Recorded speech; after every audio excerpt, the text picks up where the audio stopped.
Makasaysayang araw po, it's showtime! Isang monumento sa Plaza Dilao o Philippines-Japan Friendship Park sa Paco ang pinaliligiran ngayon ng mga construction equipment ng ginagawang Skyway Project. Rebulto ito ng isang Hapones na samurai na imbes na katana ay krusipiho ang hawak. Lingid sa kaalaman ng marami sa atin, ang taong ito, si Justo Takayama Ukon, ay pinarangalan ng Simbahang Katoliko bilang isang beato o blessed nito lamang February 7, 2017 sa isang seremonya sa Osaka, Japan. Ibig sabihin, isang hakbang na lamang si Ukon sa pagkasanto.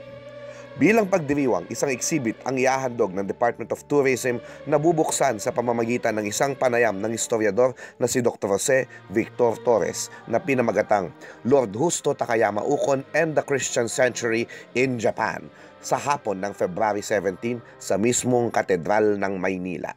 Ngunit, bakit mahalaga itong Hapones na ito sa Pilipinas?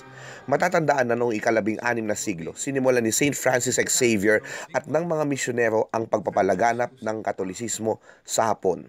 Isa sa mga tumanggap ng aral at nanampalataya kay Kristo ay isang 10 taong gulang na bata na magiging isang daimyo, isang pinunong Hapones, si Takayama Ukon.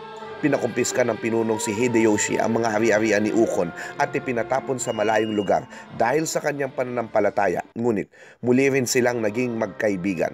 Ngunit sa pagkamatay ni Hideyoshi, naghigpit si Tokugawa Ieyasu at nagpatupad ng pagsasarado ng pintuan ng Hapones sa anumang impluensyang dayuhan. Pinapili ang mga tao, parusa o pagtalikod sa Katolisismo. Pinili ni Ukon ang umalis ng Hapon kasama ang 148 iba pa. Tinanggap sila sa Maynila.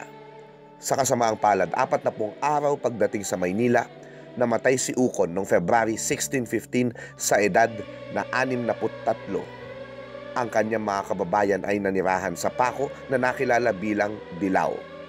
Ayon sa kanya, I do not strive for my salvation with weapons, but with patience and humility in accordance with the doctrine of Jesus Christ, which I profess.